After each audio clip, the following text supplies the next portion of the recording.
दोस्तों जय मसीह। आप सभी का प्रभु यीशु मसीह के नाम में बहुत बहुत स्वागत है 5 minutes Bible study with pastor Daniel Raj के इस प्रोग्राम में 10 से 15 दिन का गैप हुआ है, मैं जानता हूं और आप भी जानते हैं, क्योंकि मैं प्रकाशित वाक्य की पुस्तक आपको सिखा रहा था और अब जो है मैं वापस से इस सिलसिले को शुरू करने पर हूं।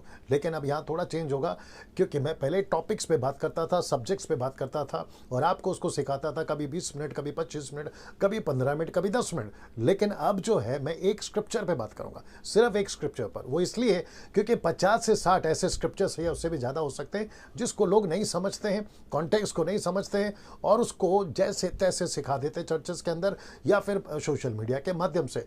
मेरी कोशिश होगी कि मैं एक एक स्क्रिप्चर कॉन्टेक्स्ट के साथ में उसका सही अर्थ क्या है आपके बीच में रखने की मैं कोशिश करूंगा। चलिए उसको शुरू करते हैं। लेकिन उसके पहले जो 7 स्लाइड्स हैं वो व्हाट्सअप का है या फिर क्या कहते हैं यूट्यूब है, फेसबुक है, उन सभी को पहले बता देता हूं। जो पहले से जानते हैं वो फॉरवर्ड करके डायरेक्ट टॉपिक पे आ जाए। जो पहली बार देख रहे हैं आपको ये चीज़ों को देखना बहुत ज़रूरी है। चलिए दोस्तों, वो क्या है मैं आपको जल्दी से बता देता हूँ ना। वहाँ है यूट्यूब चैनल को आप पहले जो आप सब्सक्राइब कर लीजिए, आइकन बेल प्रेस कर लीजिए और उसके बाद मेरे पेज को लाइक कर लीजिए जो डैनियल राज पेज है, और आइकन बेल माफ़ करिए, ये जो थंब है इसको प्रेस करना बहुत ज़रूरी है ना। दोस्तों, ये सारी चीज़ें करने के बाद मसीह मंथन बैठक व्हाट्सएप ग्रुप जो हमने स्टार्ट किया है, जो कि पूरे भारत में गलत शिक्षाओं के प्रति एक मुहिम हम शुरू कर रहे हैं। मैं चाहता हूं कि आप इसके भी मेंबर बने, क्योंकि 1000 से भी ज़्यादा लोग अभी तक जुड़ चुके हैं। गलत शिक्षाओं के प्रति ये मुहिम है। जैसे ही सब कुछ सेटल हो जाएगा भारत में, इसकी पहली बैठक मुंबई से करेंगे। उसके लिए आपको करना क्या है, इनमें से किसी एक नंबर पर कॉल करना है और आपको जो है फिर हमारे साथ में आप जुड़ जाओगे। समय सीमा कॉल करने की वह है सुबह 10 से रात को 9 बजे तक है। फिर उसके बाद आपको कॉल नहीं करना है, व्हाट्सअप मैसेज छोड़ दीजिए या टेक्स्ट मैसेज छोड़ दीजिए। अगर ये फ़ोन नहीं उठाते हैं तो आपको कॉल बैक करा जाएगा ना। दोस्तों, मिल्क ड्रिंकिंग क्रिश्चियंस वालों के लिए मेरे वीडियोस नहीं होते। जैसे मती क्षमा करें, इब्रानियों 5:13 में लिखा है कि दूध पीने वाले बच्चों को जो है धर्म के वचन की पहचान नहीं होती, क्योंकि वो बालक हैं। दूसरा, जो अधूरे ज्ञान के सेवक हैं वो भी मेरे वीडियोस को ना देखें, क्योंकि वो कुछ चीज़ों को नहीं समझते हैं और उल्टा सीधा कमेंट्स करते हैं, जिसके चलते अविश्वासी को ठोकर लगती है और वो मसीह से दूर हो जाते हैं। यदि ऐसे लोग और ऐसे लोग देखना चाहते हैं, अगर देखना चाहते हैं तो चुपचाप से देखें। ये देख लीजिए, आप चुपचाप से देखें ना। दोस्तों, आज का स्क्रिप्चर मैंने जैसे कहा, अब टॉपिक नहीं चलेगा, स्क्रिप्चर चलेगा। वचन कौन सा है? तो आज का जो स्क्रिप्चर है वह है 1 कुरिन्थियों उसका 14 का 2। आज इसके ऊपर बात करूंगा। तो मैं सबसे पहले आपको वचन बता देता हूं कि वो क्या है। वचन है यह 1 कुरिन्थियों 14 का 2, जो आपके स्क्रीन के ऊपर अभी आ रहा है। तो सबसे पहला लिखा है, क्योंकि जो, फिर लिखा है अन्य भाषा में बातें करता है वह मनुष्यों से नहीं परंतु परमेश्वर से बातें करता है।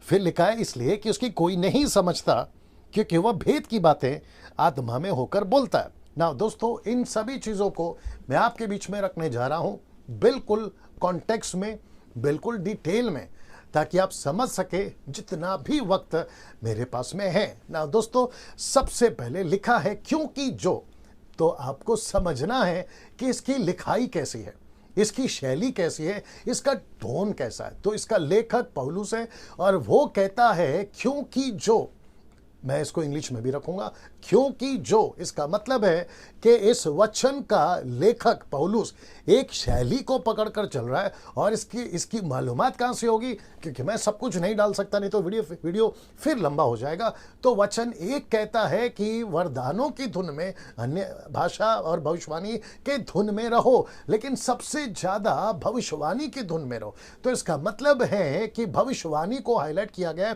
ना कि गैर जबानी भाषाओं को।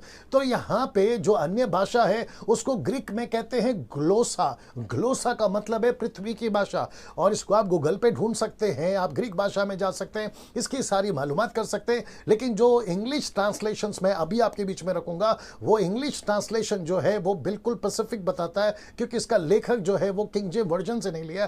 किंग जेम वर्जन से पहले, यानी कि 13वीं सदी में एक व्यक्ति था जिसका नाम है जॉन वाइक्लिफ। उस व्यक्ति ने ट्रांसलेट किया है। कैसे किया है मैं आपके बीच में रखूंगा। तो इसकी शैली को पकड़ो, पहले इसकी टोन को पकड़ो। तो यहां पे ये sarcastic स्क्रिप्चर है। ये जो स्क्रिप्चर है sarcastic है। sarcastic का मतलब है टॉन्ट, यानी कि ताना मारना, व्यंग कसना। तो पौलुस कहता है कि क्योंकि जो अन्य भाषा में बातें करता है। अब देखो, कुछ लोगों ने क्या, अच्छे लोगों ने नेशनली इंटरनेशनली इसको स्टेटमेंट बना दिया, जबकि ये स्टेटमेंट है ही नहीं। ये डॉक्ट्रिन का स्क्रिप्चर नहीं है, ये दरअसल टॉन्ट है। तो टॉन्ट को या sarcastic को आप डॉक्ट्रिन कैसे बना सकते हैं?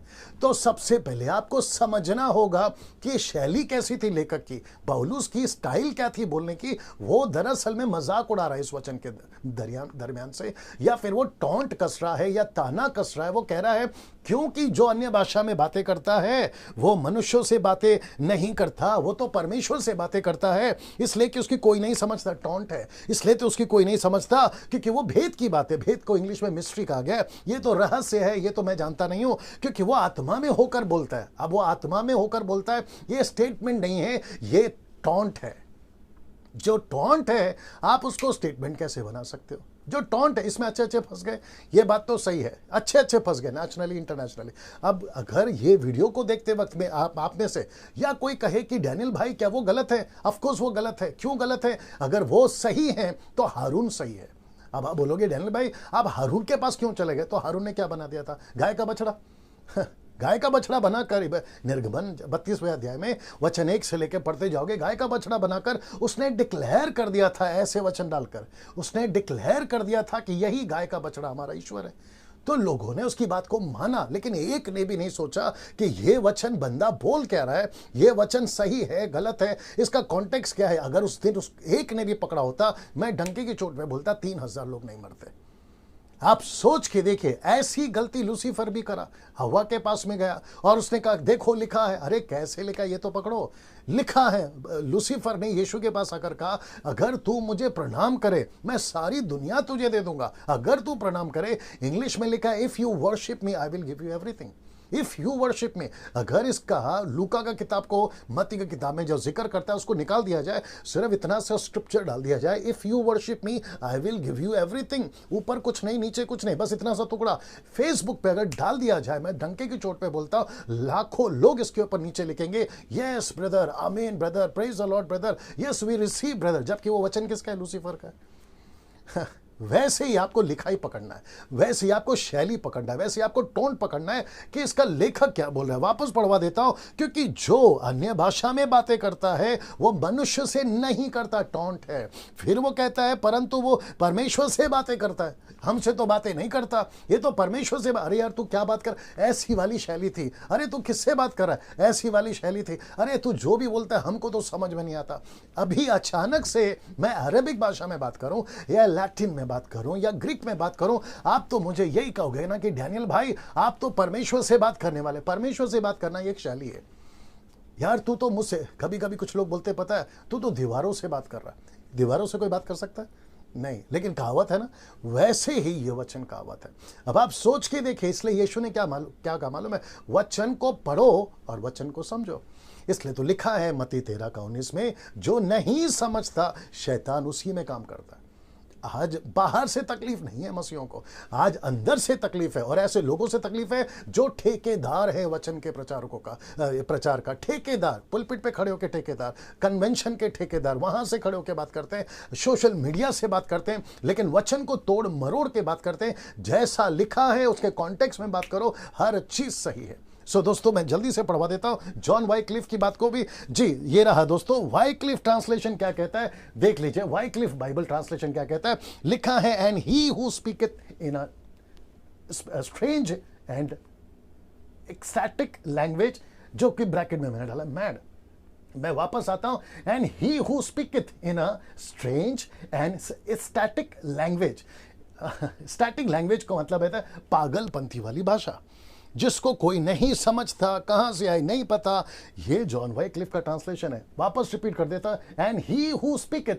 देखिए एंड ही हु स्पीकeth, इसका मतलब है जो भी ऐसी बातें करता है, वो चाहे चर्च में हो, पास्टर हो, एवेंजलिस्ट हो, जो भी ऐसे बातें करता है, एंड ही हु स्पीकeth स्ट्रेंज। ये देखिए स्ट्रेंज का मतलब है अनजान भाषा, जिसको तो मैं जानता ही नहीं हूं। मुझे क्यों बात कर रहे हो, मुझसे क्यों बात कर रहे हो? तो ऐसी स्ट्रेंज भाषा जिसको कहते हैं स्टैटिक लैंग्वेज, इसका मतलब है पागलपंथी वाली बातें। अब इसको देखिएगा, स्पीकeth नॉट टू मैन।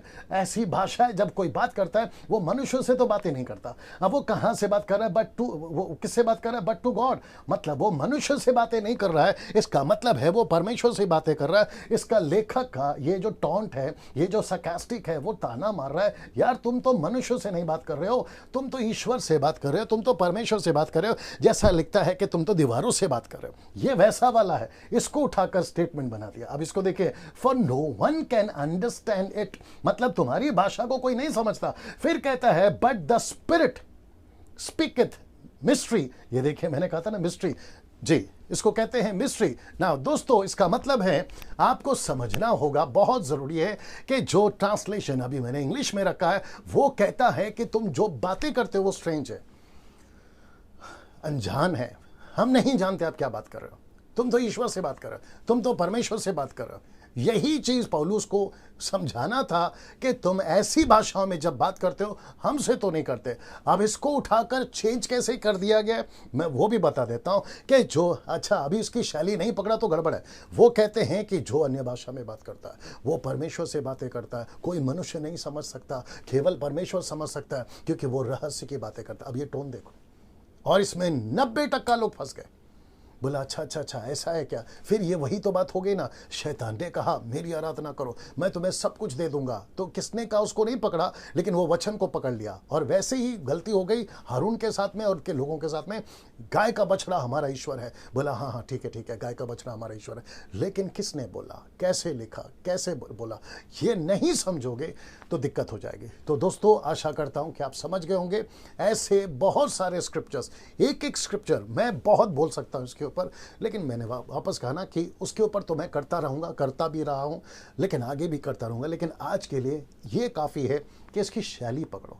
ये पौलुस, इसकी जो लेखक है वो कैसे बोल रहा है, आप उसको पकड़िए। चलिए अगले वीडियो में अगले सब्जेक्ट के साथ या अगले स्क्रिप्चर के साथ में वापस आपसे बात करूंगा। जय मसीह।